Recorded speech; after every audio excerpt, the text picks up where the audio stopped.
Welcome to the What's Your Weird Story podcast. Everyone has at least one good story. And some of us have stories that are just to the left of normal.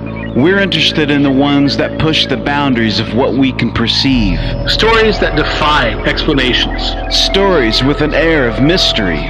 Stories we might not share for fear of being thought of differently. But don't worry, we're all friends here. So, what's your weird story?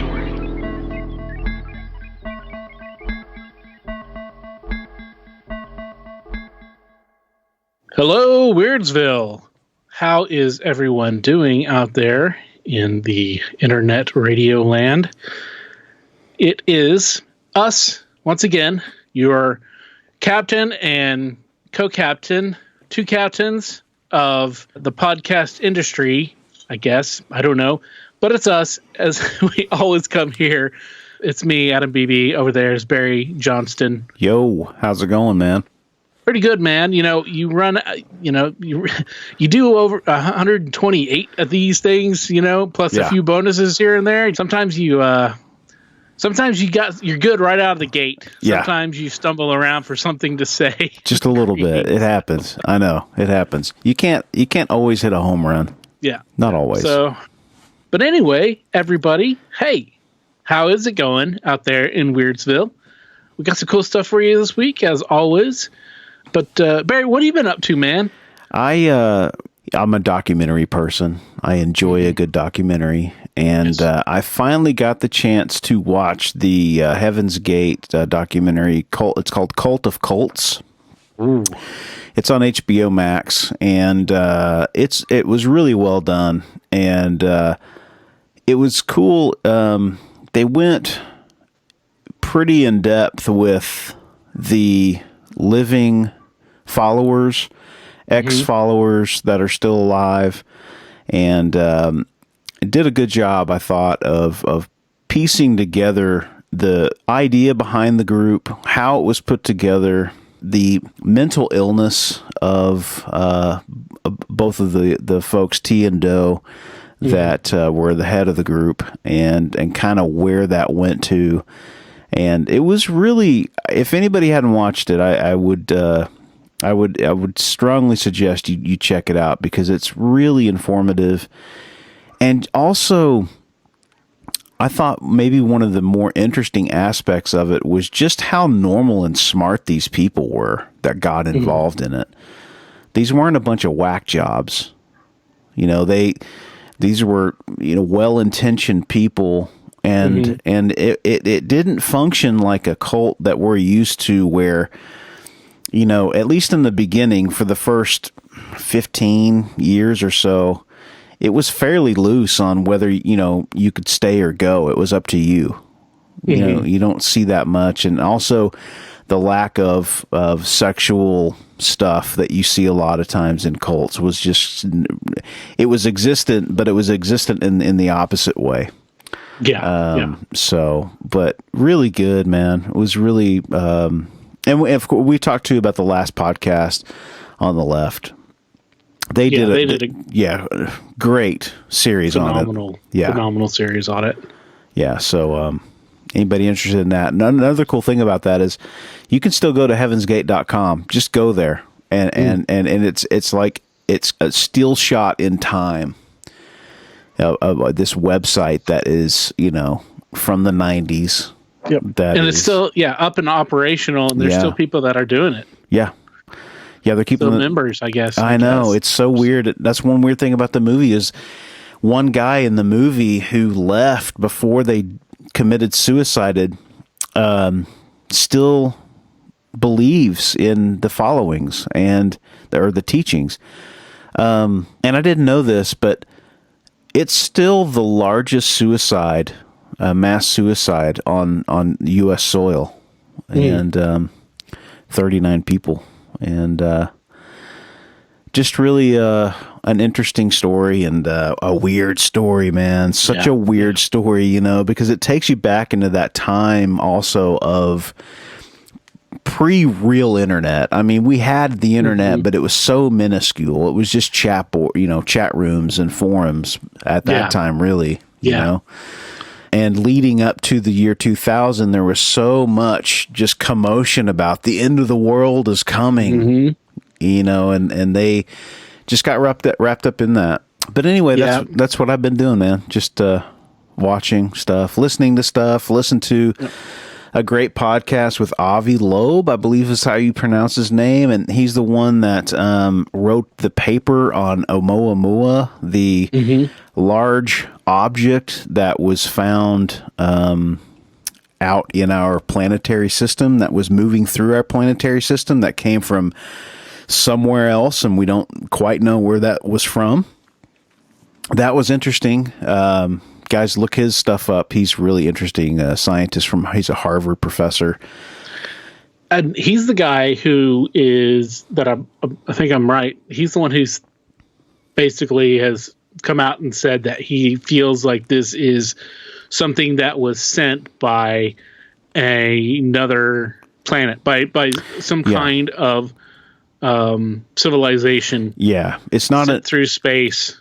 He said, on a direct course kind of a thing. Well, he thinks that it's not organic.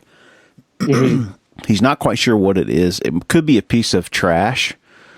What he thinks it could be is it could be something that, it could have been from a spaceship that maybe it had a collision with something and knocked something off.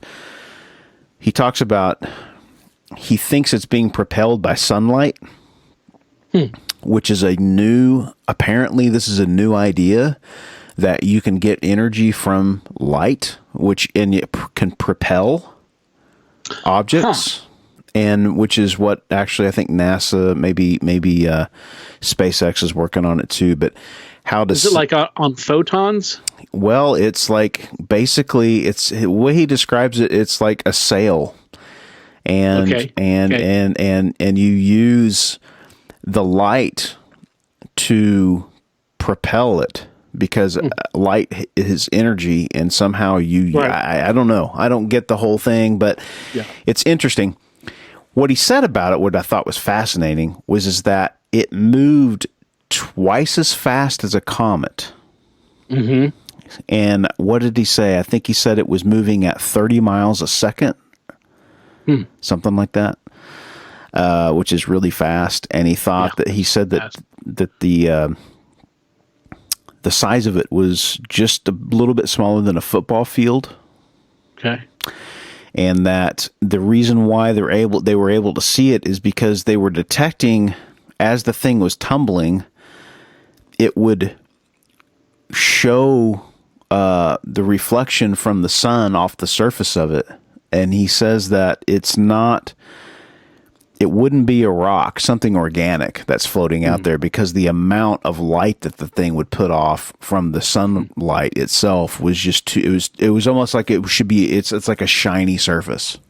Yeah. If it was that small for us to see something like to reflect light in space, it would have to be really shiny somehow, because that's right. I mean, that's the size of 100 yards in space is not big at all. Right. That's not big. That's not big here. No. That's extremely small in space. Yep. The infinite of space. So I know it also doesn't have like a trail or that behind it, which would make it more visible, like when we see comets. That's right. So there's no dust, nothing coming off of it. And he said that the real shame was that they didn't see it coming. They only saw it when it was past us already, so we couldn't catch up to it, get photos or anything like that. So anyway, interesting dude, fascinating discussions. I know he's been on the Lex Friedman podcast. He's been on the Joe Rogan podcast. He's been on a bunch of other places doing interviews, and he's just a super interesting guy. And his perspective on things is really quite interesting, coming from his background. And you should check it out if you can. Anybody listening? Well, I've been reading a new book that I've got here. Cool. And it is very, it's fun. It's very fun, very easy read, fun read. And it is by, the author's name is John LeMay. And that's like Lemay. and it's called Cowboys and Saurians. Wow. Saurians. Okay. And it's about dinosaurs and prehistoric beasts as seen by the pioneers. Wow. So this book, it collects all of these old newspaper stories from the mid to late 1800s up until, like 1910, kind of like the Wild West era, the expansion West and the Wild West era. All these clips from newspapers about these reptiles or snakes, as they were all called back then, giant beast, and it kind of pours over them, and it says some of these stories are outright fiction, because in those days they would, in newspapers, sometimes to sell newspapers, they would make up fake news, but they would tell you it was fake news. Right. But other times, they would just report on wild stories or whatever, and there were lots of them. And, we've heard stories often about how in the Old West they saw these UFOs that were all cigar shaped, you know? Right. You always hear about those in the Old West. Before we had flying saucers or anything like that, there was the cigar shaped UFOs. But this is about, and I think the guy's written books on those type stories too. But this is about all these weird, fantastic creatures, and he hypothesizes that maybe some of these were, remnant dinosaurs. Wow, that's cool. And so, it's a lot of fun. It's real easy to read. And he's got, I guess there's a series of these coming out because it says number 1. But yeah, man, it's cool. It's like, I've read these reports. He'll even take, the sections of the newspaper and reprint those, the story in the newspaper and the eyewitnesses. And he really focuses on eyewitnesses, what they describe in the time, and then he tries to find a correlating dinosaur for That's that. Cool. Absolutely, man. Well, talking about deciphering history and things like that, we have a really interesting guest on today. This is a first for me. I've never had my palm read, and we're about to get our palms read. Yeah, it's it's fun. It's really cool. It's unusual. It's not per se your weird story, but it's something that goes along with it. And I think both of us can agree we found it very insightful. Yeah. And very interesting. And I think it was cool that we had each other there to hear what was being read about the other person, and can be like, yes, that makes sense. That's right, Yeah, definitely. Definitely. Very cool. Well, let's get to it. Let's get to Summer. Summer, tell us our weird story. So this is a little different since we're doing this fun hand reading thing. Oh, shit. Do I need to send you a picture? If you want to, you can send me a picture of both of your hands. The easiest way is if you can take... I know it's really hard to take a picture of both of your hands together. Probably you can't do that because you need to operate a camera. The easiest way is like this, but if you can take like right and left and tell me which hand is your dominant hand. Okay. I sent you mine, and I'm a righty. So. Let me know if that's okay, if I need to redo it. I sent it. Now, Barry's a married man, so he's not going to be sending you a dick pic. So I've actually... you know what? Oh my God! I sent it to somebody. Just got a picture of my hands. Oh, that is hilarious. That is hilarious. What if you got a picture of this, and at the bottom it says right hand dominant? What would you think?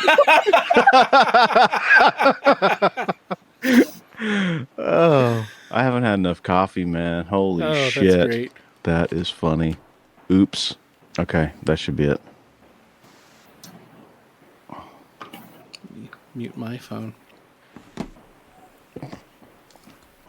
Okay, I like your wedding ring. Oh, thank you. My initial thought.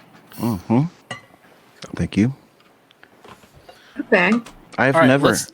I've never in my life sent a picture of my genitals to anyone, so I can safely say that does not exist in the universe. So, Right.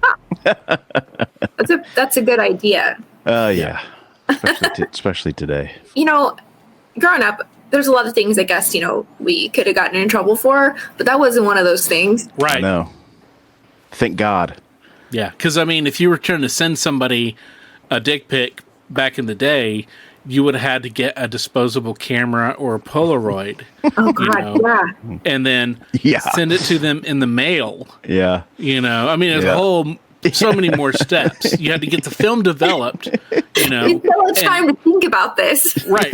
You had to get the film developed, right? And you couldn't take it to Walmart because you knew the people that worked at Walmart in the photo of developing stuff. That's true. They were always kids, so you couldn't take it there. So you'd have to go, to one of the 1 hour places where they're too busy to do it, or to another town, to really get it done, and then have some entity. Then you'd have to give them a fake name. My name was always Dave Weston, not for dick pics, but just for any kind of pics. I always liked. I'll tell Dave that you used his name. Do that, yeah. Dave Weston is somebody that Barry actually knows. So I don't. Is somebody you knew? That's funny. No, I didn't know him, but it's somebody that he knew. So So I just like the idea of, using a fake name because you could do it. It didn't matter. And that backfired on me once because I was at in college at a party, and I saw the guy who worked at the Target, our 1 hour developing thing. And he's talking to this guy that I know from art school who knows me, he knows my name. And so I go up to him like, hey, what's going on? And the guy I know from Target introduces me to his friend who I know from art school. They don't know I know each other, right? Because, it's college. It's, like that. He's like, oh, hey, this is Dave Weston, this is, and his friend looks at me like, what? I was like, no. I was like, and I had to explain the whole thing. And he just laughed and laughed and laughed. He thought that was the greatest thing ever. So That's funny. That's great. So, Dave Weston, thank you for helping me potentially dodge any bullets. So, but no, it just makes me think of that episode of King of the Hill where Rusty Shackelford comes to Dale's house and he's like, "You got to stop it." Yeah. No more. That's funny. Well, all right. Well, let's get cracking. Yeah. dive into Barry's handwriting there since we're. Oh man. Okay. So I kind of look at your hand here. Now you said your right hand dominant. Yeah. Uh-huh. So the first thing I see is kind of like with the shape of your hand. It's supposed to indicate that you're a bit of a philosopher. Yeah. Oh, I see you shaking your head. Am I supposed to give you feedback or what? You can if you want to, but you're not required to give me any kind of feedback. Okay. So the shape of your hand is supposed to indicate that you're a bit of a philosopher. This says that like you seek education, and that like you're very interested in like, oh God, and wow, on your left hand. So let me actually explain something. The idea here is that the dominant hand is like what we practice and like what we attempt to like do like throughout our lives. And the right hand or the non-dominant hand is meant to be like destiny kind of a thing, like what we're inclined towards. Potential, some people say. Okay. So one really interesting thing I see, probably the most interesting thing that stands out to me as far as lines, is this heart line and it's branching and it's crosses on your left hand. That is supposed to indicate that you are this person with like a hugely creative, especially this up branching, like hugely creative potential. It also kind of just shows like you have multitude of like varied interests. You have another one that's like pointing on this ring finger. You have some smaller and slighter lines that are coming out towards the pinky, and then you have some that are pointing towards Apollo. This lets me know that you are like fated, if you want to say, to be like very educated. I would say this says you are like fated if you want to like have like be like a jack of all trades, and it shows you as having like a strong philosophical interest. And now I want to look at the right one a little bit stronger. Damn, girl, you're blowing my mind right now a little bit. Dang. Actually, the right one looks quite similar, but it shows more in the center, which is showing me that you actually lean towards in practice things that are more logical and practical. Even if your heart or your potential could be a little bit more like, how do I want to put this, like ethereal, I guess. Okay. You have, so once when I had my, when I was having a reading from someone, I was told that I had gift of sight. And in some ways your left hand is similar to that. You have a potential, if you want, to be involved very strongly in many philosophical pursuits. Wow. And disciplines, but you lean towards the practical with what you actually practice. So this is, okay, yeah, this is your right hand. Left hand's got a ring. So you have this lifeline. Your fate line's pretty interesting too. But you have a... What is fate? So when you, okay, what are these lines? Like, right. Like the heart line and all that. Is that the one in the center that goes across? A heart is also love line. So important, sometimes they're called like heart line, and people are like, oh, it's not like your physical beating heart. Right. That's this very visible one on everyone's hand. Sometimes this is called the human line, scientifically, because it's the grasping thing. Okay. Heart. Yep. This next very visible line on your hand, this one's the most visible on my hand. Yep. Head. Okay. Which one's more visible? This one. Life. Okay. See this one that's crossing this way? It's like a little, yeah, there we go. Fate. Okay. Gotcha. Yes. Fate and life almost always intersect in people's hands. I think that a shortened lifeline means, but that's actually not true. So the one thing I can see on your lifeline that's interesting is the deepness in it. So this is like good and bad, right? It's like a mixed bag. Okay. So when we see a deep lifeline on someone's hand, the indication is that their lived experience is actually complex. It has difficulties. It shows that this person's life is not always easy. And there's some other markings here that also show that the life in particular is very rich. Let's look at the fate one. And that's exactly it. The fate doesn't really have a line that's like extremely deep or extremely strong, but the actual experience does. And it shows a wealth of like experience in the person's life that is sometimes painful, but exceptionally meaningful, all of these events, however painful they are. Yeah. Wow. Sometimes now I'm going to get really close. Let me see. You have an interesting fate line. So the headline that we talk about is sometimes also called a wisdom line. Okay. If your wisdom line crosses over the line of fate, it's supposed to mean that essentially so with fate, it's almost always tied to like career. Okay. And then of course yours is also crossing deeply over your love line. It's kind of okay. If you are a Chinese palm reader, this would be an exceptionally lucky palm. Really? Wow. Yes. And for what what's the basis of that? I'm betting, and I couldn't tell, but if you crossed, just because of the way that it looks here, that if you did your hands like this, the line would be crossing strongly over all three and kind of making a star shape. Okay. It kind of makes a star shape even with your hands just like this, so I'm certain that just gets stronger. Okay. This is a particular symbol for a Chinese palmistry that says you are having good luck. That you are essentially lucky. Funny enough, in women, this is supposed to indicate something negative. Oh, shit. But in men, it's supposed to indicate that they have particular luck in both love and in career. Wow. Man. Do it. Wow.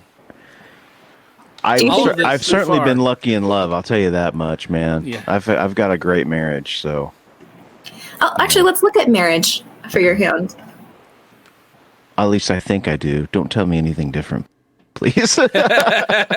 No, actually, your fate line reads exactly that. Wow. Your the fate line on your left hand, in particular, says that you are destined to have what we would call a harmonious marriage, Wow. and it only shows one. Can I ask a question? Yeah. Are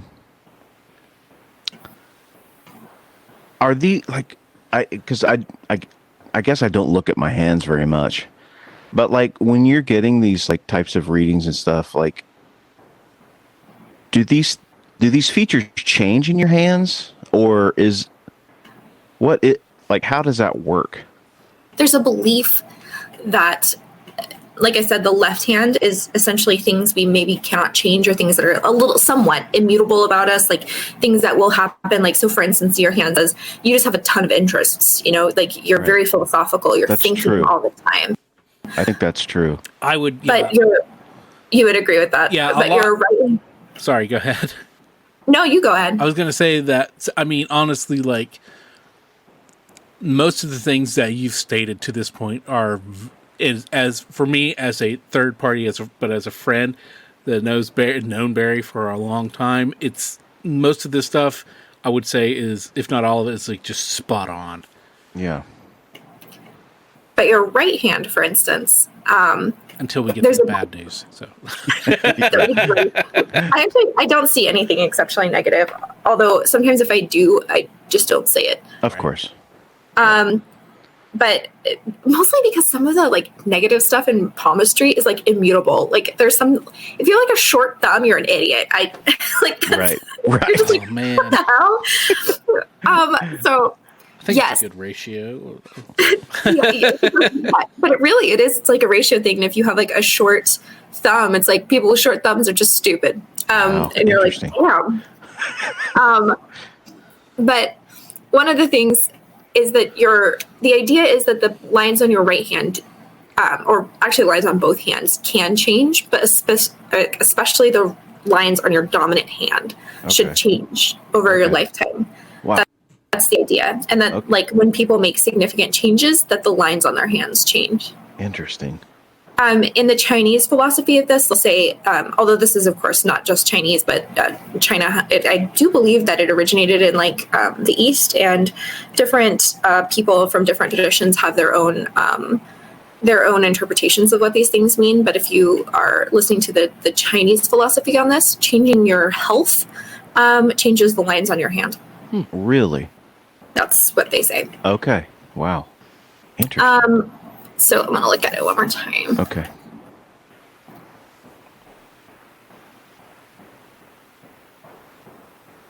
So, okay, maybe this is negative, I guess, kind of. Your wisdom line is kind of branchy, and it's pretty long. Uh-huh.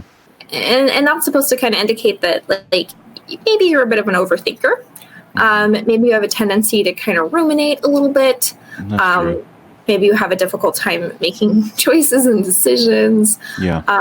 That might be an annoyance, it looks like, just from where it comes across. That might be an annoyance to people in your life. Yeah. Yeah. Might be indecisive. It used to be a lot easier when I didn't have kids, I mean, honestly, You know, I could make decisions when I was young just based on a gut feeling. And I find it very difficult now to. I have to really sit and think things through to the nth degree to make a decision now. You know, That's probably just being a maybe good that's parent. right. Yep. Having all those responsibilities, because you're not just like, one person. You have all your decisions now immediately affect, 4 other people. Right. Yeah. Right. But it's 5 like if it's one of those things though where you're just like, God, why can't I just like why can't I just like I've been thinking about moving, Nikki and I've been thinking about that, and it's like one day I'll be like, yeah, dude, I'm because I moved around a ton. I spent the better part of, not 10 years, but probably 7 or 8 years moving around. Mm-hmm. And now I'm like, do I really want to move? Just things like that. That used to be simple decisions aren't simple anymore, Those are really tough decisions when you have kids because, Right. they genuinely impact their development. 100%. Did you have a head injury as a kid? Let me put it this way. I got hit in the head many times. I played football and I'm pretty sure I sustained quite a few concussions. That is in your fate line. Really? Wow. Huh. Now what is that? What was the fate line again? Is that the It's where you have a portion of your hand where the fate line, it kind of typically goes up from the palm, Okay. interacts with your headline here. Okay. And sometimes that means injury or harm. Okay. And then I can also see that same pattern, but different in your left hand. And so I'm just kind of like, you have a life-changing head injury? But Probably. that can also mean something else. Well, it's very possible. It's very possible. We were, and I did a lot of drugs. So I did a lot of mushrooms and. Well, I was going to say that you were definitely a rough and tumble little boy as well. So you could have hit your head and hurt yourself without even knowing it. Back for when sure. You were little, oh, for sure. For sure. Yeah. I see one other interesting thing. I see this line in your hand that indicates these emotional trials and tribulations that essentially change you on an emotional level. I don't see a ton of betrayal or that it's necessarily negative or something like that, but it is difficult and it is tumultuous, and there are not just one or two, but lots of them. And after this deepens and enriches your emotional life and your emotional connections to other people. And that's really strong on your palm as well. I'm reading, I'm not an expert at this and, I don't do this professionally, but I'm reading things that are very strong on your hand and very obvious. Wow. Well, I have a history of depression and anxiety and stuff like that, and that goes pretty deep in my family. I'm sure that's probably part of it. I see. Yeah, that's interesting. It's amazing. I've never had my palm read. This is the first time I've ever had it done. This is fascinating. It's funny. The first time someone did this to me, it was just random, and it was at a state fair. Really? Yeah. Oh, and I thought it was so interesting. I thought, wow, what an interesting thing that they came up and said. I'll tell you one. Go ahead. Go ahead. No. Go. I'll tell you one other thing that I see on this palm that stands out to me. You're high up too. This says you work very hard that's the main thing in your life is like you spend a lot of your time working and in the pursuit of work, and you are reliable, which is the other thing that is marked on your hand very strongly as well. This is a much smaller line, and it's not a part of like the main lines, but it is also a marker, an indicator that's there that says you are just exceptionally hardworking. And for some people, they say this line indicates dependability, like, you know, how reliable are you? That's also on the hand, the right hand, your dominant hand. So that says like in practice you are as well. Interesting. Yeah. Yeah, Barry's a pretty hard worker. I mean, you know, yeah, he is. I can definitely say that he is reliable. He's, Well, you thanks, know, man. he's somebody that I could call on at any time if I needed, and you can count on him to, you know, be there for whatever. So I know I can just You validate I'm not a flake. yeah. Well, I didn't say that. Oh man, wow, that's cool, man. Interesting. Yeah, and to me, you do have this soulmate line it's strong, and I see it on the practice line, or on the dominant hand, and not so much on the fate hand, which kind of indicates to me that you've worked really hard at making someone a soulmate for you, or maybe you've worked on yourself Wow. in order to do that, or something like that. Wow. So, Damn. yeah, good job on that relationship that you were talking about. That's a good relationship. Well, thank you. Yeah, It does. It is work. I mean, it is work. Yeah. I mean, and you know what's funny about it is that I found her at a time when I wasn't ready for something like that. But when I realized what I had, I did that. I did a lot of work. I had a lot of issues from previous stuff, and was lucky enough to find somebody that allowed me to work through that stuff. And it's worked out well. We've been together. This will be 20 years this year. 21 wow. total, but yeah. Amazing, man. Wow. Yeah, that's a really long time. Yeah. Yeah. Wow. Dang, girl, you're good. Okay, yeah. Like I said, I was once told that I was gifted in sight, if you believe in these kinds of things. Sure. Let's see. Okay, now let me ask you this.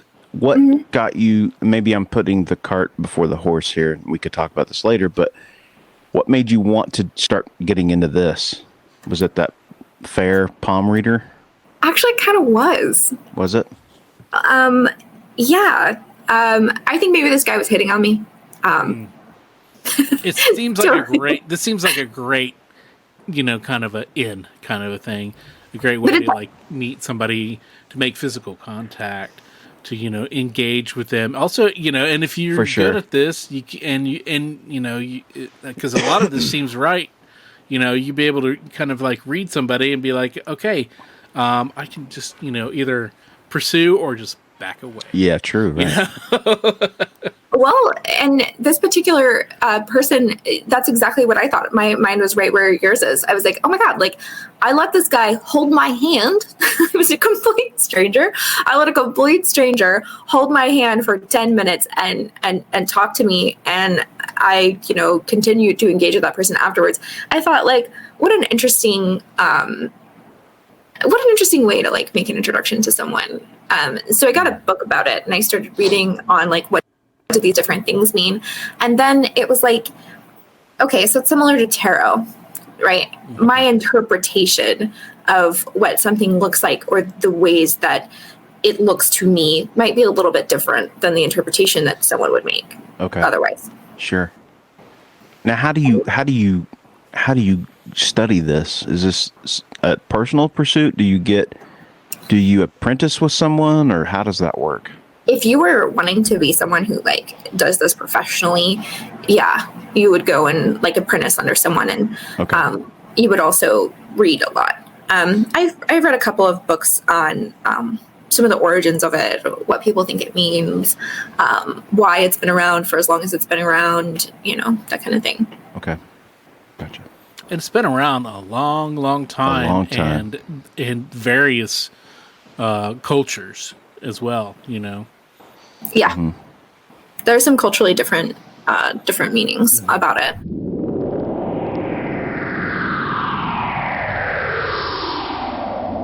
Hey, everybody, this is Dave Schrader from the Holzer Files on Travel Channel. You're listening to What's Your Weird Story? Say, Barry, Yeah. what's the weirdest job you've ever had? That's a good question. It would either have to be the time that I worked at a cattle feedlot or the time that I worked for a Greek painter. Were you is model? Not quite. Well, it's funny because one of my weirdest jobs was being a model in art school, but it was portraits, not full body nude. The reason I'm asking is because those jobs may be kind of normal, but we know people are out there that have weirder jobs than that. Maybe you're a mortician. Maybe you're a scientist trying to bring back the dinosaurs or the woolly mammoth. That'd be cool. That would be really cool. If you guys out there have weird jobs, unusual jobs, crime scene photographer, maybe you worked at an adult educational film set, if you know what I mean. Wink, wink. Just something that's unusual, out of the ordinary, and, a little bit weird. Hey, those are cool stories too. We'd love to hear those. So give us a call or an email or whatever. You know how to get a hold of us. Be part of the community of Weirdsville.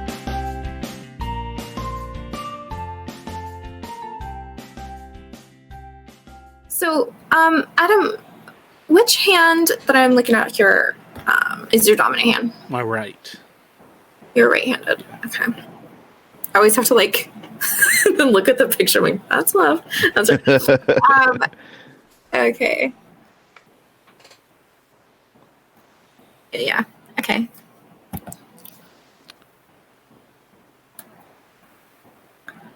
The chilling silence before it all begins. She's going to tell us where the bodies are buried. Shh. So, one of the things that stands out on this hand, it's we would say, looking at this hand, one of the things that kind of stands out, although normally you'd have to look at the nails and everything too. If you get one in person, they're more in depth. They'll touch your hands and say things about them. But one of the things that I can see kind of right off the bat is that actually your hand indicates a good birth placement. And that may mean your birth order, but it also may mean that you were born to good parents who are in a good position in their life. So that's kind of an interesting thing to see kind of right off the bat. Your hands, your palms are also kind of rounder. This is intended in palmistry to say that you are a good partner or a good spouse and that you are very easygoing. But it also is supposed to mean that you're a little too carefree. Sometimes you can be maybe offending or hurting, not to say that you have a wandering eye, but you're more easygoing in love than the average person. You're easy to fall in love, quickly to fall in love, very, very easy to get along with. People around you in general, the shape of this hand says, people around you in general really like you and kind of want to be your friend. Sometimes that's even problematic for you, maybe. Okay. Yeah. Interesting. Yes. I am quite the lover. I don't know. So, very interestingly, and I know some things about you, so it's a little unfair, but there are some careers that are associated with the shape of your palm. And one of them is musician, writer, politician, diplomat, actor. I know you're not a diplomat or a politician Right. or anything like that. But I do know that you're an artist, of course. And the shape of your hand is inclined towards artistry and speaking in particular. Yes. That's interesting because I am an artist and I do have this podcast. So, and I am waiting to be assigned to be a diplomat for the the Galactic Empire. Yeah. It's reported by the Space Force. yeah, Or Space Force. yeah, for Yep. but from the stories we mentioned last week in the news from last year from the. I think it was an Israeli official, or it was the American official, but one of those. I'm waiting for my post, so I would love for you to be the liaison between the aliens and our government. I think I could do it, man. I think you could too. I just would follow the philosophies of Spock, and I mean, I think that as long as Yeah. I kept everything, Yeah, man. try to keep Yeah, everything logical, but like Spock, inside would be the turmoil of being, human and Right. Vulcan. Although, yeah. So. Okay, not to get you on that subject, but if you have not watched Discovery, there is so much Vulcan lore in the first season, and it is so good. And it is, oh my god, it's so good. Yeah, What is this? What Star show? Trek, What is it? Star Trek Discovery. It's Okay. the newest version or the newest show Iteration, from Star Wars. yeah. Okay.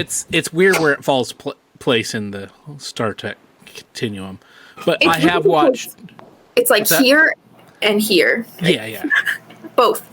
exactly. Because with I know some are kind of a Trek nerd like me, but like it falls in place somewhere between or somewhere around the original continuity that started with the original Star Trek series. Okay. That includes Enterprise, Star Trek, Next Generation, Deep Space Nine, and Voyager, and then the movies. But then when they did the reboot movies, they created this other timeline. I can't remember what they call it officially, but there's the movie timeline. It's the 2000s timeline. And then this seemingly follows in with that, but also might be part of the other. And so I'm not really sure exactly, but it's really good. I need to catch up. I'm way behind on it, but it is really, really good. It's really cool. They got a lot of really, really interesting things going on with it, within it.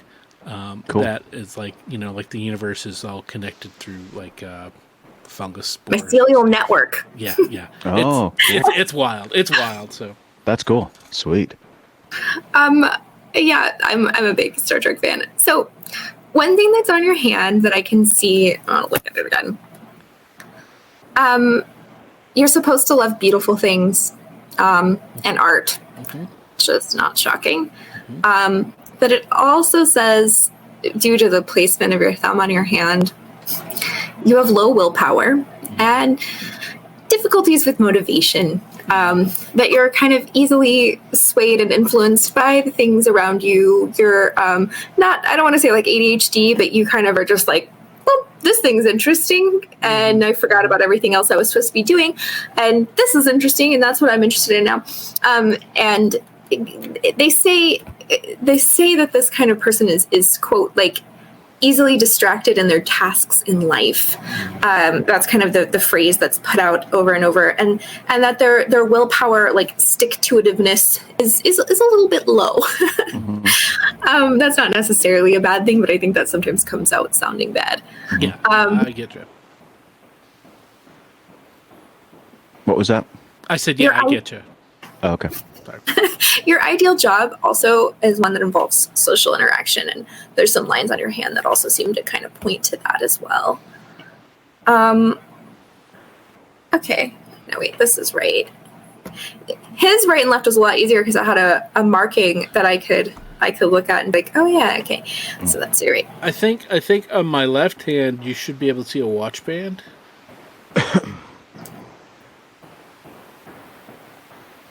No.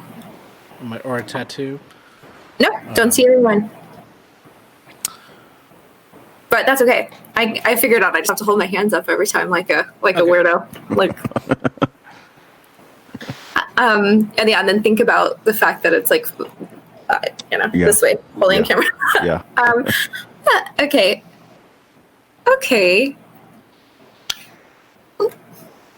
So this heartline hand. Huh. that's a really interesting thing. This heartline hand shows these like meaningful relationships. I would have to get a little closer.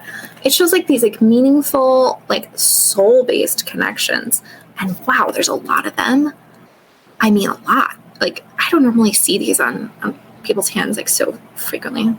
3, 4, 5, like 7, 8, like significant soul-based relationship connections. These are deep, meaningful relationships. They don't necessarily have to be romantic, but they are ones that significantly intersect your head and heart, the wisdom of your life, and also your emotional life. They show these like very deep connections. That's really interesting. And I could see that without zooming in. So is what I said, like social is a big thing, and it connects to the thumb and the placement of the thumb. Social is a big thing in your life, but this shows one marriage or like long-term significant, they say soulmate relationship. Crossing your fingers, okay? But you have all of these other connections that are like either profound relationships or profound friendships. And they are also, while they seem to fade in and out of your life and go in and out, you have some that are lifelong. You have probably lifelong friendships that are soul-bound connections. That's actually pretty incredible. That's true. I see you shaking your head about that. Yeah, that's very true. Oh, are you guys talking about each other? That's so sweet. Well, yeah, I mean, we've been friends since literally we were born. Our mothers were friends, and they were pregnant at the same time. But not only that, not only our friendship, but, he's got a lot of friends from our childhood that he still keeps, in close contact with, and so I know that, and I would say that, the best friends in my life, any friend of theirs is a friend of mine, and he's one of those guys that if I know he's a friend of Adam's, I'm going to like him. You know what I mean? He's just one of those guys. I see another site on your hand, and it's about wisdom and philosophy. You also have a penchant, faded towards wisdom and philosophy. Yours is more eclectic than your friends, and it's more branchy, and it's it's a messy line, right? This is kind of one of those things I see on your palm lace, but to me, I don't necessarily see that. It's pointing towards wisdom. It's pointing towards your Apollo finger. It's pointing towards like meaningful fate lines in your hand, which is another thing. You have a highly crossed fate line. It means there's a lot of intersectional meaning in your life. There are people you've met and experiences that you have had that have not only determined your fate and where you are right now, but they have been exceptionally meaningful. They are, your hand in particular shows these. These look like meetings to me, meetings of people. I guess it could be places and things like that too. And I see Barry shaking his head more than Adam. Yeah, it's true. Yeah, it's Very just true. showing that there are meetings on your hand that have like put your life in a whole different direction over and over. You have this lifeline that kind of shows a more tumultuous childhood, like more strife and difficulty in your early life. I'm sorry, I lost it for a second. Yeah, and then it shows your fate or destiny as like your life becoming more simple, more harmonious, and like essentially evening out. The lines on the hand are deep in fate. It's telling me that you are destined to have a life, essentially, that is not always easy, but gets easier as you get older, and calmer as you get older. That's good. I like that. Do what? That's good. I like that. I don't know. See, I don't know anything about your childhood or anything like that, but these lines are fairly significant. That's on point. That is on point. I didn't have anything that I would say. I mean, my parents got divorced when I was very young, and I mean, I kind of, I guess I got picked on a lot, and stuff like that, and I kind of felt like a bit of, I'm an outsider, I guess, a little bit. But I mean, by all standards, that's not even traumatic compared to a lot of people, I know. But still, I did have a hard time with. You know what? I say that too. Like with my dad, my dad doesn't think he had a terrible childhood, but you have to put it in context of where you're at. Like one person's difficult story may be another person's not so difficult story. Yeah. But you don't have anything to judge that by because you're a kid. Right. It's so funny to hear people do that really frequently. And I think that's something that we do in an attempt to like minimize for people. We say like, well, other people have had it worse. Other people had a hard time. This bad thing happened to them. And that's not even comparable to what happened to you. And it's like, but for each individual person's life going through it, that doesn't really actually mitigate anything that's happening to you. It's just meant to kind of shut you up a little bit. Yeah. And it's one of those things that I actually think is pretty harmful that we do to people. We say, yeah, whatever's going on with you, it's fine. Because, Right. People are starving somewhere. Well, and when we were growing up, divorce was not a thing that it was new, you know? Yeah. And so we look at it in hindsight and think, oh, it's not that big of a deal, but it's tough, Yeah. Yeah. The lines on this hand move inward this way and they calm as you age. As you get older, the end of your life is very harmonious, although it kind of shows this one line towards the outside, and this is breaking with fate line. There is a major event that appears to be happening more towards the end of your life, definitely in mid-adulthood, and it is a significant emotional change for you. Your heart line is also quite interesting because it shows some of these like movements of your emotional state and emotional growth, and it really is rich on the lived experience hand. Tons of emotional growth as you get older, and big shifts and changes in how you, I think, because of the way that these point, how you view people is like a massive change from like where it starts. So probably like how you grew up or something like that. Wow. Yeah. I'd say so. You'd say so? Why would you say that about him? Because we grew up in a incredibly, stifling might be too harsh of a word, but a very rigid way of thinking. Oh, yeah. And as we've moved on and we've grown up and we've seen the world a little bit, ideologies have changed and perceptions of people have changed also. Yeah.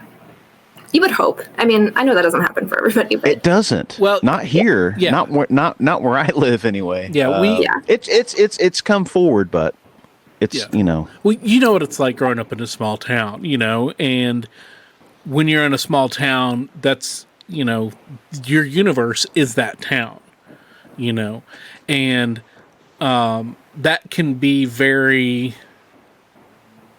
insular, that's very small, and, that can be, that reflects on everything. And by not going out and experiencing other small towns and big towns and the countries and the world, or at least, somehow being influenced by philosophies that are different than what, you've been brought up with, and I think for me, a big part of that was going to art school and then like meeting a lot of people who didn't come from a small town like me, or their, how they were fit into their small town was different, and all this stuff. So it made me experience, and want to experience different kinds of, cultures and philosophies and stuff like that. So it made me want to learn more and be open to all these things. And that happened to me, I think, at a fairly young age. Like, I went off to college, and then, like, I started to, see things through less rose-tinted glasses. And then as I kept moving, into different places and different locations, I would meet different people and I just really enjoyed all of that. And so yeah, I think that's, I don't know, for me, that makes sense. Yeah. Yeah. I'm noticing something, and it's interesting because I hadn't really noticed this on the other hand that I was looking at as much, but I can see it on this hand really strongly. Your drops of Jupiter, they're really rounded, and this is supposed to indicate like you are an empath. You feel what the people around you are feeling. You are strongly aware, keenly aware. Yours are particularly pronounced, which lets, and they're particularly pronounced over this feeling. People's, you would make a good like relationship counselor. You understand a lot of things like inherently about people's relationships and are able to see them in ways that sometimes they are not. Revealing things to them sometimes maybe it would be the right way of putting that. True. That's also true. One other thing I see on your hand, extraordinarily like strong moral convictions about certain things. One of these lines that I see is supposed to indicate like, I don't know, that you would be like a good justice or judge or attorney or person in charge of things.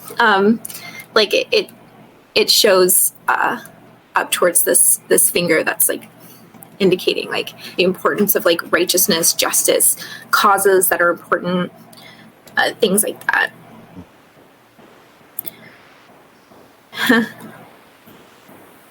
What else do I see? That's kind of interesting.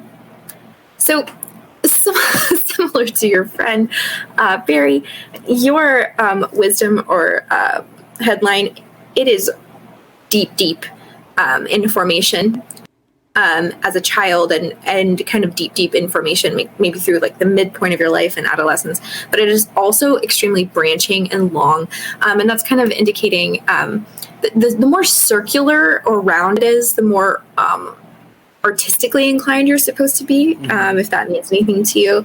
But the line that is deep is meaningful, and it's especially meaningful in your early years, but it is also very branching, which means that you are also not a quick thinker, you are not impulsive, you are a person that takes time to make decisions and would like to think about every possibility because of the way that this is upwardly tilted.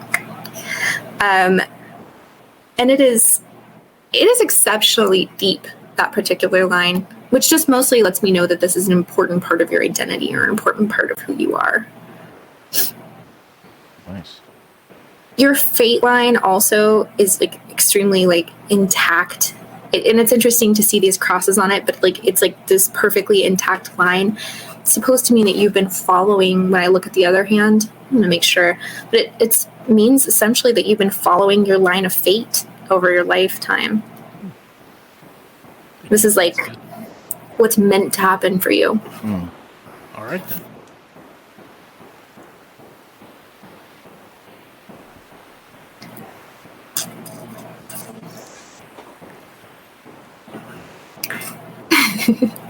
There's some lines on your hand that say things like you'd rather not work that hard.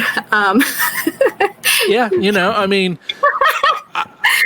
I can admit that I'd rather have a easy job than a hard job, but I mean, I'll work a hard job. Yeah. Yeah.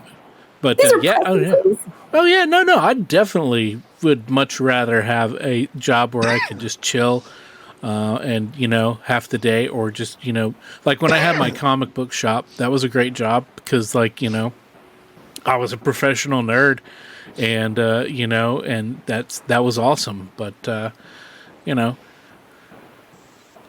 comes at a price too. Yeah, it does. It definitely does.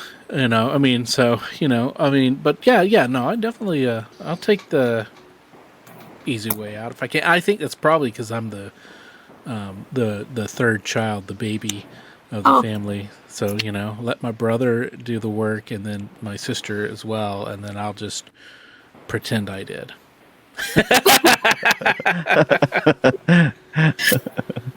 There's one thing I see on your hand that is I didn't read on your friend's hand, and maybe I can take a look at it. But you have these karmic lines on your wrist that I can see pretty easily. Mm-hmm. Your karmic flow is very good. In your life in general, you seem to get back what you put into it, and like the things that you have received in your life, this tells me, are things that people have wanted to give to you, and also they have given them to you because you have been good to them. You have a very friendly hand, Adam. It shows like this kind of friendly things like all over it. I That's feel great. that for the most part, that I am a very friendly person and easy to get along with, and a lot of that stuff. So Yeah. I'll take it. Yeah, definitely. There's one line that I'm noticing here too that just kind of indicates to me, because of its deepness and its branchingness, that you have travel in your nature, and that is of course in your like destiny hand, and I don't see it as strongly in the hand that is your dominant hand. Mm-hmm. So but he needs to travel more. Is that what you're saying? That kind of is what his palm is saying. That his destiny, his fate, the thing that is given to him is to like travel and or share a little bit more than what his other hand is. Nice. Is giving. After the COVID. Travel. After COVID. Oh yeah. I'm trying not to travel. You're trying not to die? Well, yeah. I mean, doing my best. Okay, that's about what I see, and I love both of these. Yeah, you actually have a destiny that doesn't have great karmic flow, but your hand in practice does. So that's pretty interesting. So could you elaborate on that? What that would, kind of. So the idea is about like energy flowing out into the palms of the hand. Mm-hmm. There are lines on the wrists that indicate and up into the hand that indicate karmic blockages, an inability to receive what the universe is bringing to you. Okay. The idea being that we can influence that through good works and connections with others, and like through essentially like being kind and whole with other people. We can influence what our, if you want to call it like luckiness is, sort of your karmic luck, what is coming to you. Right. Okay. That is influential in the dominant hand. Like I have some power of influence over that. I think everybody kind of does. If that's just a general idea. You do good things and be good to people, then it comes back to you. I mean, without even being overly philosophical about karma. Well, then if we look at yours, we see that in practice, you have created more luck for yourself, if you want to believe that way, than you maybe were born to have. I got karma to burn. Karma to burn. Okay. That was a great band, by the way. Karma to that Burn existed for us. Yes, a very small period of time, but they're a great band. That's cool. I've always loved that name, Karma to Burn. That is a great name. Yeah. Wow, man, you're fascinating. I don't know if I'm just wanting to believe this shit, dude, but seriously, you're good, man. I've never had this done before, and I was always. My wife has gone to palm readers and psychics before, and I'm always skeptical. But this is interesting, man. You're seriously. This is the fact that you don't know me at all. I felt like you hit me on the head. Like you nailed it, man. And well, thank you. So let me ask, I agree. I've seen people before who have these very old looking hands. What, just on a broad stroke, like you'll see, like I've seen, and I say this because I had a roommate, and she was young. I mean, we're in our 20s, but her hands looked like she was like fucking 70. I mean, I'm exaggerating a little bit, but Yeah. lines and that always fascinated me. And especially around like the knuckles. Was this like very present like here and like in the front of the hand? That is supposed to mean, the thing that I've read or the thing that I've seen about this, and I know that there has to be more written about this, but these people are supposed to be religious figures, clerics. They're supposed to have this as a destiny, or as a like, even if they never like move into those spaces formally. That's interesting. They're meant to be, you know, wise counsel type people you come to with problems, hold those positions in their lives. Well, the person I'm thinking of was a very spiritual person. It's fascinating that you say that. Do you find yourself looking at people's hands all the time? Like out in public? So there, you know, you don't look at this part of people's hands very often. That's true. But the nails and stuff are also supposed to hold meanings, and I do sometimes look at those. Interesting. And the shape of the hand, which is also kind of meaningful. Where did this start? Where did this idea of reading palms come from in the history of man? Do you know? I mean, is that something that somebody's written about, or? You know, I am certain that there are books on this. But it is, what I know about it is that it has both European and like Eastern origins, but different cultures have done it differently at different times. If you read into a book, a lot of the philosophy around like what the lines are is the same. And then some of the philosophy around like, well, what does that mean? Or what does this mean? Or what are these things can differ. Gotcha. Although, like I said, in like, so for instance, if you take a more like Chinese philosophy, you can look at it and say, okay, so the line that some people call fate, the Chinese would say is more about work or your life purpose. And fate and life purpose are probably different things to me. Definitely work is different than fate to me.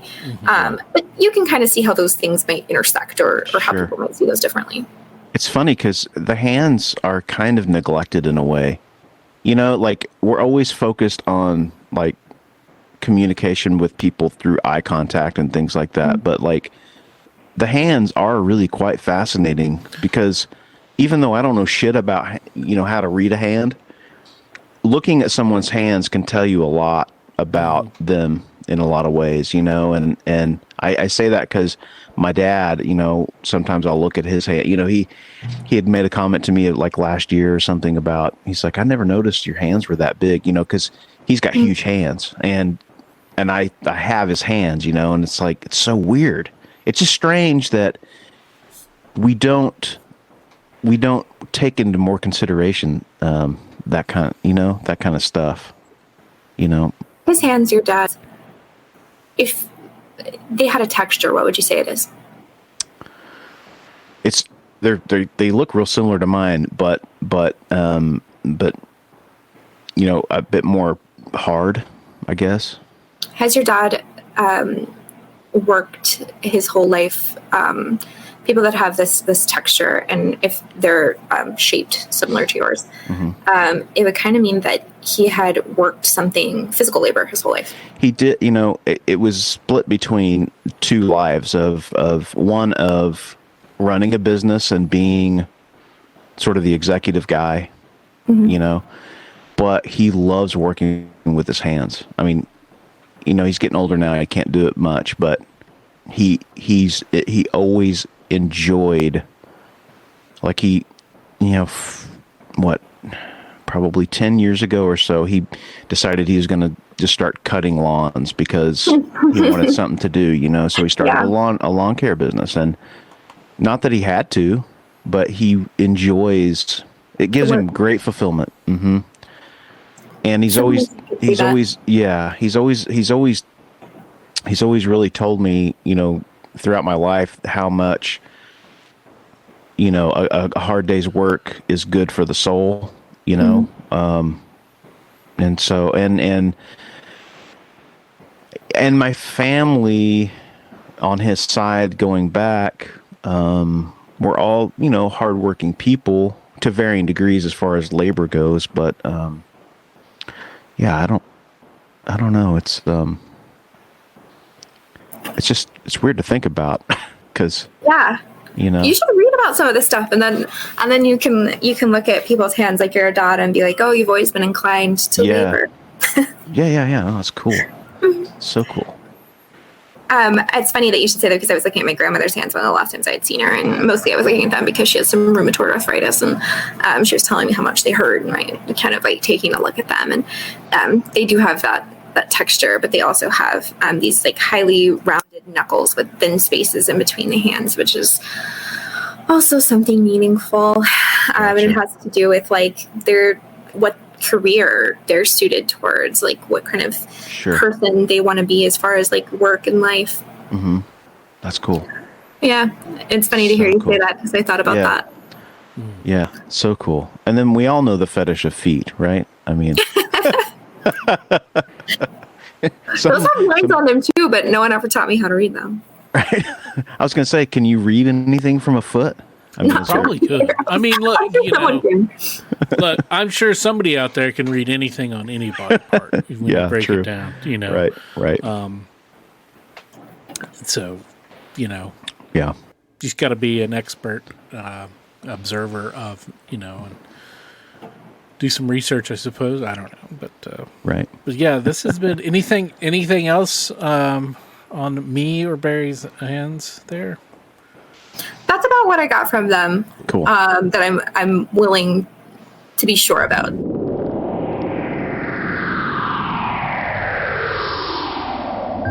Hey, that's a nice t-shirt you got on there. Oh, thanks, dude. It's brand new. Do you like that? It's one of the official What's Your Weird Story t-shirts. Where'd you get that? That's funny that you ask. I just got it off the brand new Spreadshirt.com site for the What's Your Weird Story podcast. There's no www. You just go straight to shop.spreadshirt.com/what's without the apostrophe WHATS hyphen YER-WEIRD-STORY, and that'll take you right there. I mean, you can never own enough clothing. Well, it's true, Barry. There's t-shirts for the ladies because, they're cut differently. There's hoodies, which are really cool. There's 2 different kinds of hoodies, and there's also tote bags, so you can tote your stuff. That's so cool, man. So if you guys go out to spreadshirt.com, What's Your Weird Story, currently there are 2 designs, but there will be more going up very soon. So just keep your eyes out for that. And if you decide to get one of our shirts, tag yourself on Instagram to ours or Facebook. Show your love. Show us what you got. Let's see your true colors. Now, did you have a story that you wanted to share as well? Okay, I will tell you a story that's weird, and it's only been happening recently. Okay. So, a couple of years ago, I adopted a cat. Mm-hmm. This particular cat, we were just going to foster the cat, and she had a litter of 4 kittens, I think. And however, she was terrible looking. Like, she had definitely lived. She was like feral stray, like had lived outside, and she was skittish. And she had gnats and burrs all in her fur. They were just knots. And so we took her and we shaved her to try to get it out. We took her to get shaved. We're not crazy. We didn't shave a cat. And so her kittens and her that she was nursing, they stayed with us for a little while. And when we went to try to bring all of them back, like she just kind of refused to get into the kennel, and she like meowed and like cried at us. And she had been in a not so affectionate, but she was like going around our legs, like, no, please. And so we decided to adopt her. Also, we were looking at her, we're like, she's so ugly. No one is going to ever adopt this cat. She is just homely. Mm-hmm. So her kittens, I think they were all already adopted, even before we brought them back. So they all had homes anyway. But we decided to keep her. And she was really skittish, and she didn't really want much to do with us. Fast forward to now, she is always been kind of like interested in me and always kind of hung around me a little bit more. I assume that's just, I was calmer or nicer or spent more time. In the last year, she has taken to scratching at my bedroom window in the night, and I'll open up the window and she'll hop in and she'll get in bed with me. Mm-hmm. Every time she sleeps in my bed next to me, touching me, I have a dream about my great grandmother who died when I was 8. Every single time. Whoa. And in the dreams, I can see and remember things that later when I'm awake, I know happened, but they're not as clear to me anymore. And not because I'm dreaming them, but because they're actually memories, right? And weirdly, when she is with me, I wake up from the dream and she's always right there. And I'm always like, that is so weird. And I had one that was like so vivid maybe a week ago. It was so strange. Like, so she's like sleeping like, she's like spoon, she's a little spoon. And I woke up from this dream where I had like gone over everything in her house, which I promise you I have not been in since I was 9 years old. Mm-hmm. It's been 20 years since I was there. And it was like the details of like window seals and like the knickknacks and things like that I could see in the dream. And like, it was so strange. And I told my friend this and she was like, well, maybe there's something about the cat that reminds you of your grandma. So like when you sleep, the only connection that I can make is that I remember my grandmother hated cats.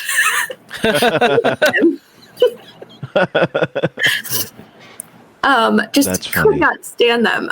In fact, a cat had gotten into her garage and had babies, funny enough, had a litter of kittens. And she called my mom to come and get them because she was like, I can't stand these dirty cats. That's funny. Maybe she's attached herself to the cat in order to make some amends in the afterlife. Somebody told me like maybe that's the karmic punishment for hating cats. You're like reincarnated as a cat. I think it must be. That's funny. You know, I wonder if my dad's a cat out there somewhere. Not like cats. It's bizarre. Dreams are bizarre. Dreams are one of those, just one of those things where it's like, golly, how to define what something means is so crazy in dream world. Yeah. Well, I'll tell you. Wild one. I just never had a dream like that before we had this cat. Not once. That's crazy. That's so weird.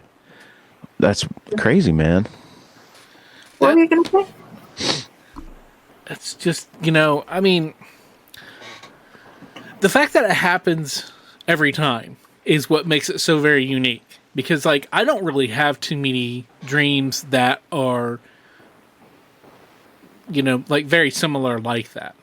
I mean, I'll have things like, maybe I'll have a dream about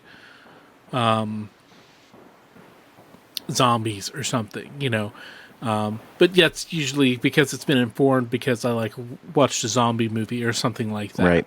Or, or maybe there's something, that's, or something like a lot of my dreams, I live in Oklahoma. I know that these are taking place in Oklahoma in this weird dream surreal version of probably Oklahoma City, which I haven't lived in Oklahoma City since like the mid 90s, so it's been a while, but I still, that's the setting for a lot of my dreams, and people that I know who are not from, when I live there will be there, or random people that'll pop up. I don't have anything that is specific, reoccurring, over and over and over again, where it takes place in this setting or with a particular person, like that. And because it is always seemingly influenced somehow by, or coincidentally, by her being there. Mm-hmm. That's wild. That is wild. That is definitely unusual, and that's really cool, though. Yeah, very cool. Very cool. Yeah. Well, Summer, thank you. Sounded like a jet was taking off. Thank you so much for coming on and sharing your story and reading these two odd, weird, middle-aged guys' hands. Yeah, no, my pleasure. Your hands were both very interesting, so you had good hands to read.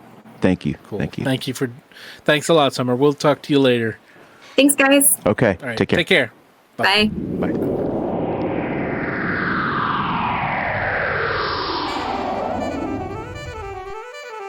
Hey, everybody. You're listening to the What's Your Weird Story podcast. You probably knew that already because you're listening or downloaded to the episode off of your iTunes or your Spotify or whatever place you get your podcast from. We want to thank you for listening. We also want to remind you to like us, follow us, subscribe to us, make sure that you get your new podcast episode every week. We'd also like to ask you to rate and review so that we can grow our audience and we can have more friends, we can have more stories. So thanks for listening to What's Your Weird Story.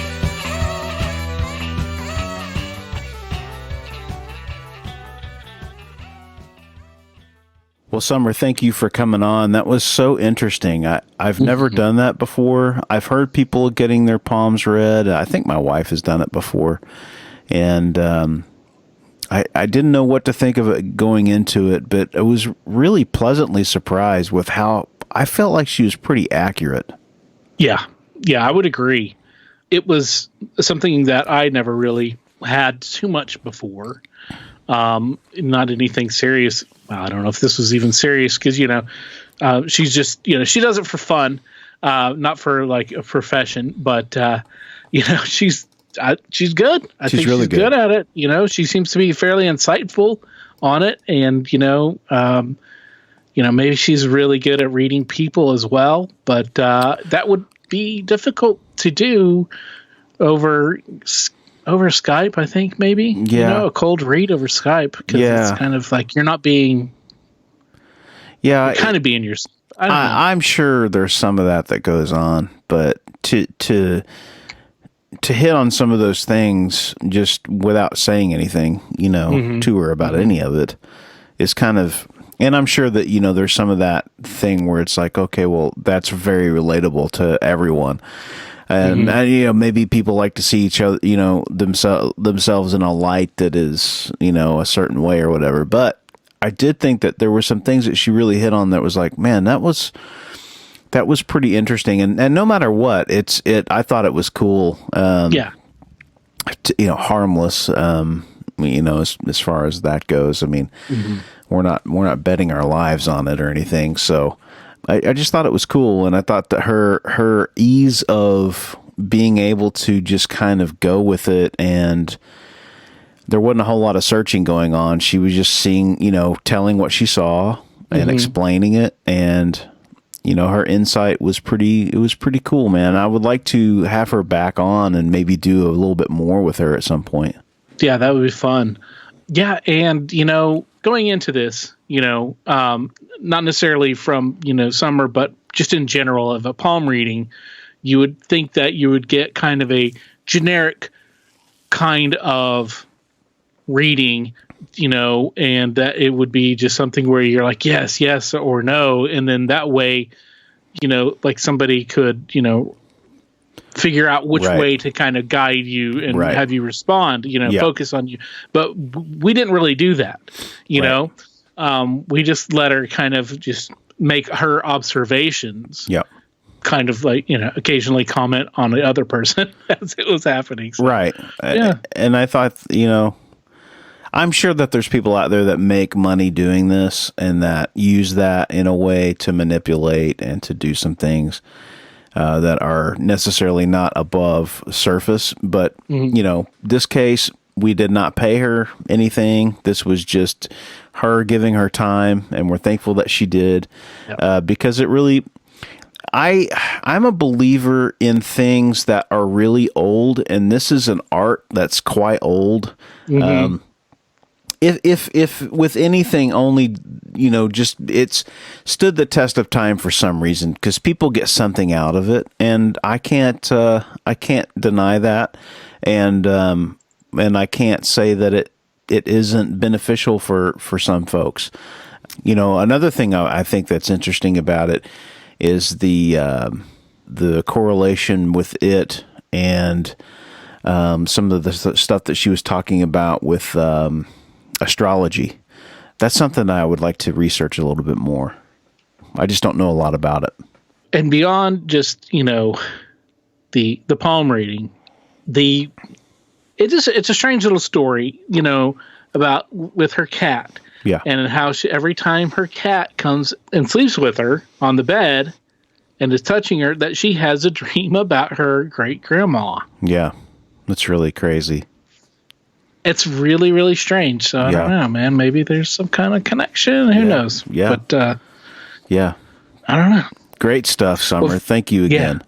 So if you have any interesting, if you have an interesting relationship with your pets, within good taste here, I should say, let us know. Maybe we can hear about some cool pet stories. Maybe your pet saved your family from the house burning down or something like that. I don't know.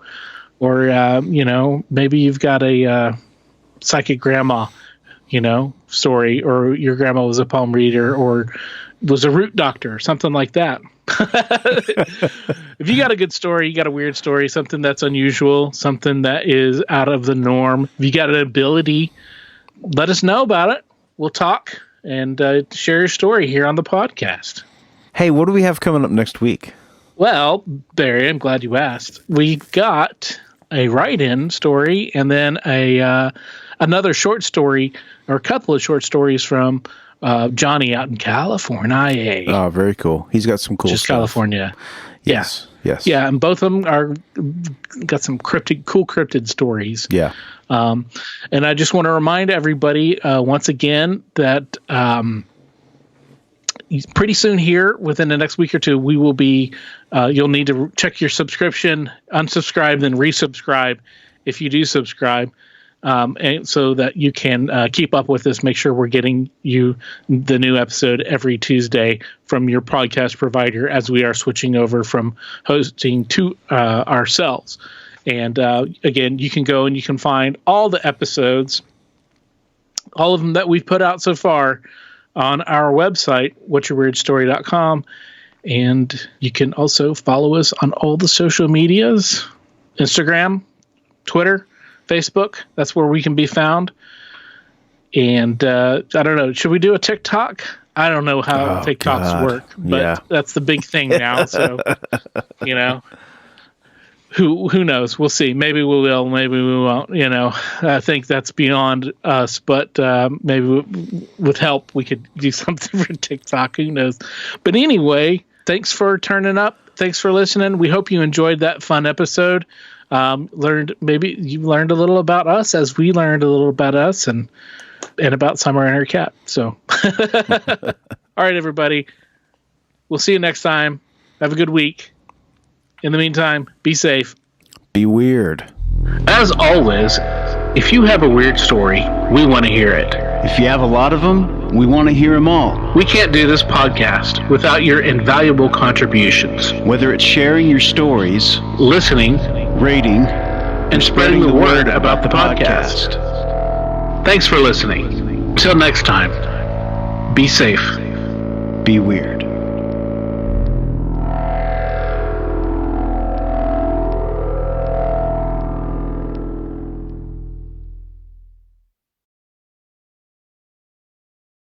The stories presented on the What's Your Weird Story podcast are, to our knowledge, true experiences that our guests have had. We can't take the time to research all claims made, and besides, it's just not as fun.